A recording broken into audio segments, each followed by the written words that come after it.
بسم اللہ الرحمن الرحیم۔ حضرت آدم علیہ السلام کا انبیاء کرام علیہ السلام کو دیکھنا۔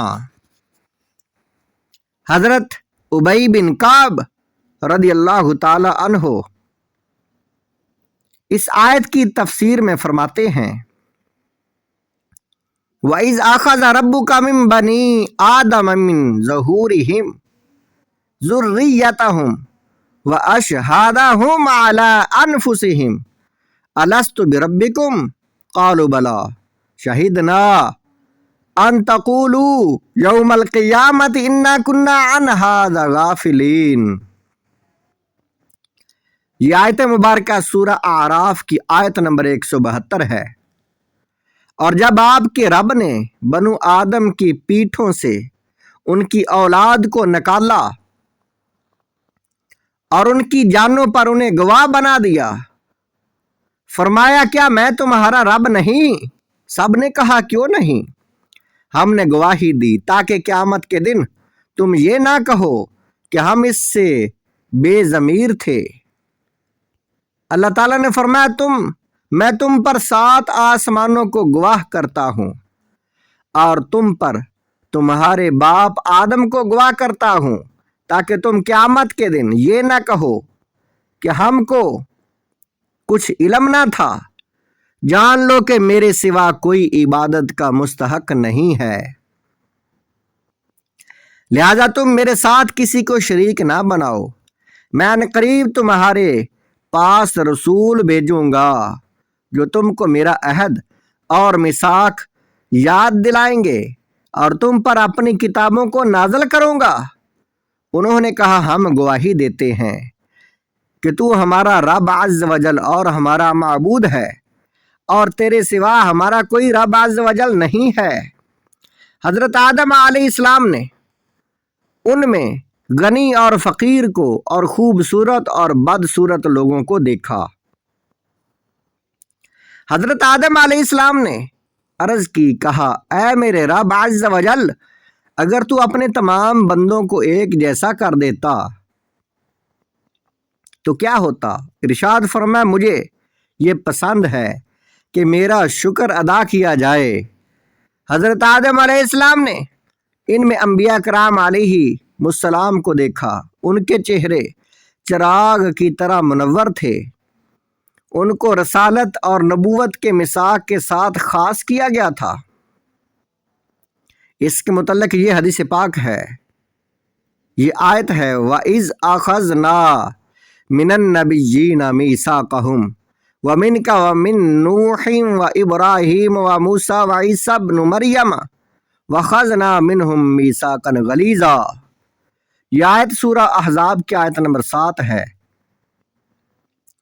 اور جب ہم نے تبلیغ رسالت پر نبیوں سے عہد لیا، اور آپ سے اور نوح سے اور ابراہیم سے اور موسیٰ اور عیسیٰ علیہ السلام سے، عیسیٰ بن مریم سے، اور ہم نے ان سے پختہ عہد لیا۔ آدم علیہ السلام آپ کی اولاد چیونٹیوں اور کوئلہ کی مثل حضرت آدم علیہ السلام نے دیکھی۔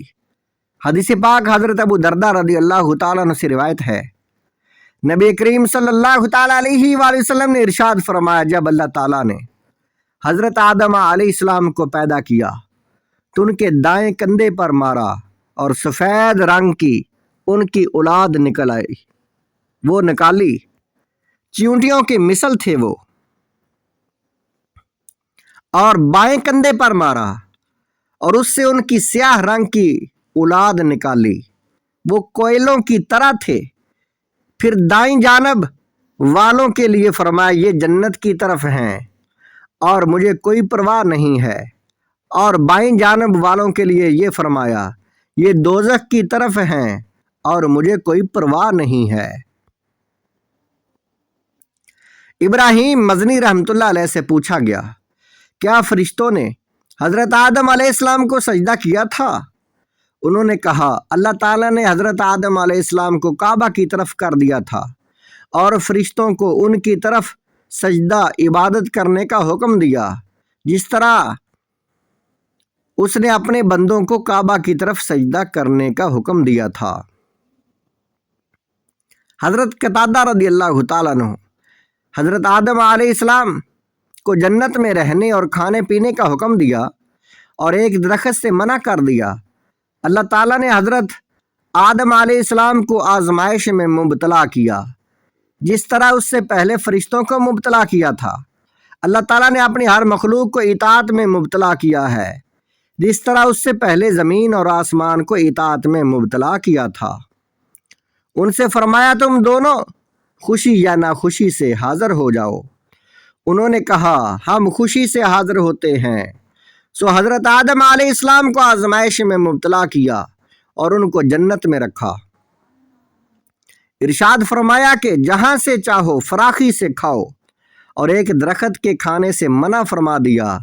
یہ آزمائش قائم رہی حتیٰ کہ انہوں نے اس ممنوع کا ارتکاب کر لیا۔ اس وقت ان کی شرمگاہ کھل گئی اور ان کو جنت سے اتارا گیا۔ حضرت آدم علیہ السلام نے کہا اے میرے رب عز و جل، اگر میں توبہ کر لوں اور اصلاح کر لوں تو کیا جنت کی طرف لٹا دیا جاؤں گا؟